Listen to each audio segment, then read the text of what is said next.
Jadi Pak Dr. Muhammad Taufik itu sudah menyurati KPUD Solo dan KPU Pusat, sudah menyurati secara formal, tetapi didiamkan sampai kemarin kita podcast. Didiamkan, tidak dibalas oleh KPUD Solo dan KPU Pusat. Setuju nggak kalau KPUD Solo itu Bang Rismon datangi, kita kunjungi, silaturahmi lah. Atau kita datangi aja ya KPUD Solo ya, kita kontenkan, mau dia terima atau enggak, pokoknya kita datang sebagai rakyat. Kata soalnya dari informasi Pak Eko Sulistyo, Ya, mantan Ketua KPUD Solo, Joko Widodo ketika mendaftarkan diri sebagai calon wali kota Solo, ia menggunakan gelar doktorandus dan insinyur, dan itu tidak diverifikasi. Ya, tidak diverifikasi ke UGM. Karena apa? Tidak ada berita acaranya. Nah, itu loh, ya kan? Jadi Pak Eko Sulistyo demi NKRI, demi sejarah Indonesia, sudahlah, jujurlah bahwa ya, katakan kepada rekan Anda di KPUD Solo supaya itu membuka itu semua berkas ya, pendaftaran Jokowi sebagai calon wali kota. Prosesnya juga masih panjang, Mas Bambang, karena kan kita tahu harus diusulkan oleh 2 fraksi minimal 25 orang, harus 3/4 dari 580 ya. Itu kalau nanti sudah dari MK dinyatakan bersalah. Ya, itu Pak, masih panjang lah itu. Panjang. Tapi kan masih panjang itu kuncinya di Pak Prabowo lagi. Coba kalau Pak Prabowo tegas, Gerindra ikuti. Ya kan dulu juga gitu lah gitu ya kan. Ya. Kalau bisa cepat, kenapa lambat? Kalau tidak sekarang, emang mau kapan? Iya, nanti ini kan ada proses saling mendahului. Khawatirnya, kekhawatiran Mas Bang tadi bahwa ini proses itu terjadi pembusukan itu memang justru dari dalam. Salah Indonesia itu cukup berat, dan kalau ada orang mengatakan ngapain sih kalau masalahnya berat, tapi ngapain ngurusin lu ijazah ini, etika yang hilang ini, lu mencari etika yang hilang ini, etikanya hilang. Harus ketemu dulu etikanya. Oke, nggak bisa sih. Subjeknya sih ada, subjeknya ada, tapi standar transkrip orang yang kami lulusan Jepang itu namanya akademik transkrip, bukan sertifikat tulisannya. Oh, punya beliau sertifikat. Nah, di situ kan harus ada nomor mahasiswa, ada kode mata kuliah, kemudian ada subjeknya, subjek itu mata kuliahnya, lalu tahun diambil, tahun pertama, tahun kedua. Nah, biasanya S3 itu tahun pertama dan tahun kedua itu harus sudah selesai. Di tahun ketiga tuh full untuk disertasi dengan paper. Walaupun kombinasi di tahun pertama dan tahun kedua tuh ada proceeding dan sebagainya. Nah, ini proses harusnya kan harus dilalui. Nah, yang kita temukan kemarin adalah banyak hal, ijazahnya beda banget dengan lulusan yang bagus. Mohon maaf saja, saya tidak menuduh. Tapi kalau kita bandingkan aja, ya sudah beda. Satu capnya sudah ketinggalan satu, ya. Terus sama-sama berbahasa Jepang.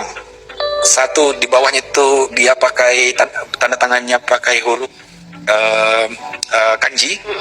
Sebelahnya dia tanda tangan biasa. Itu dua hal yang berbeda. Saya lihat ijazah saya di rumah pakai kanji.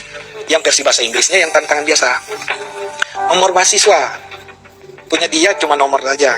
Seharusnya ada kode nomor kode jurusan dengan nomor kode nomor ijazahnya. Nah, lalu ini yang menarik. Ya, makanya saya bilang waktu di podcast itu, kalau menipu sih ya tipu yang bahasa Inggrisnya aja. Kalau Jepangnya jangan. Karena gini, mereka itu kalau mencetak huruf mereka ukur pakai mistar. Besarannya hurufnya tuh ada standarnya. Jadi ada standar rata kiri, rata kanannya, besar hurufnya juga ada. Nah, punya yang dia ini nggak tahu huruf rata kiri, rata kanannya nggak teratur gitu. Punya yang asli Yamaguchi itu lurus. Punya kami yang Jepang yang Hokkaido lurus, persis sama. Nah, yang fatal adalah tahun kelulusannya. Nah, bagaimana bisa tahun 2000 S2 2006 beda bulan, S3 2006 beda bulan. yang fatalnya adalah harusnya kalau dia masuk S2, dia punya kode mahasiswanya sendiri, ya kan? Kalau dia masuk S3, dia punya kode mahasiswanya sendiri. Tidak mungkin satu di bebarengan. Dari mana ceritanya? Gila, kelupaan di situ. Iya. Jadi dia tidak menguasai tulisan Jepang pun tidak menguasai, walaupun saya juga tidak sepenuhnya menguasai ya. Artinya kalaupun saya belanja, kalaupun berketemu dengan kawan-kawan Jepang saya ya masih bisa lah berkomunikasi itu. Apalagi kalau di pelosok, waktu kita mau panen apel, panen buah atau kentang di sana kan mereka nggak pakai bahasa Inggris, pakai bahasa Jepang. Tapi kalau memang nggak tahu ya terpaksa kita harus pakai bahasa Inggris atau paling terakhir itu kita gunakan bahasa Tarsan sudah. Bahasa Tarsan artinya kode, ada kode-kode tertentu dan paham gitu. Nah, yang terkait yang terakhir, yang kejanggalan ini bisa dipastikan bahwa kita kirim email ke Yamaguchi. Sampai ke sana, Pak ya? Iya, kita tidak menanyakan, kita tidak menuduh ataupun apa, kita hanya menanyakan apakah ada mengeluarkan ijazah ini, apakah ada tulisan disertasi dan tesisnya di sini. Dua-duanya dikonfirmasi tidak ada. Yang dari akademis mengatakan bahwa kami tidak pernah mengeluarkan ijazah ini. Dua itu. Jadi bisa dipastikan beliau ini habis beasiswanya tapi tidak lulus. Oh, berarti beliau ini memang betul kuliah di sana? Memang kuliah di sana. Publik luas bertanya-tanya mengapa pakar-pakar yang bernama Roy Suryo, pakar telematika, dan Rismond Sianipar, pakar digital forensik, tidak dilibatkan oleh Polda Metro Jaya dari 7 kepakaran yang dipanggil oleh mereka untuk mengungkap terang benderang apa yang sebenarnya terjadi terkait dengan persoalan ijazah Pak Jokowi. Saya punya 2 catatan. Yang pertama, kepolisian Polda Metro Jaya ingin menjaga netralitas dan independensi, dan termasuk juga mereka-mereka dianggap sebagai bagian dari pihak-pihak yang bersengketa. Karena itu tidak mungkin melibatkan Roy Suryo dan Rismond dalam upaya untuk menyelesaikan persoalan di seputar ijazah Pak Jokowi. Yang kedua, catatan saya bahwa Kepolisian Republik Indonesia, dalam hal ini Polda Metro Jaya, meragukan kepakaran dari kedua orang yang selalu menyatakan dirinya adalah pakar, yaitu Roy Suryo dan Rismond Sianipar.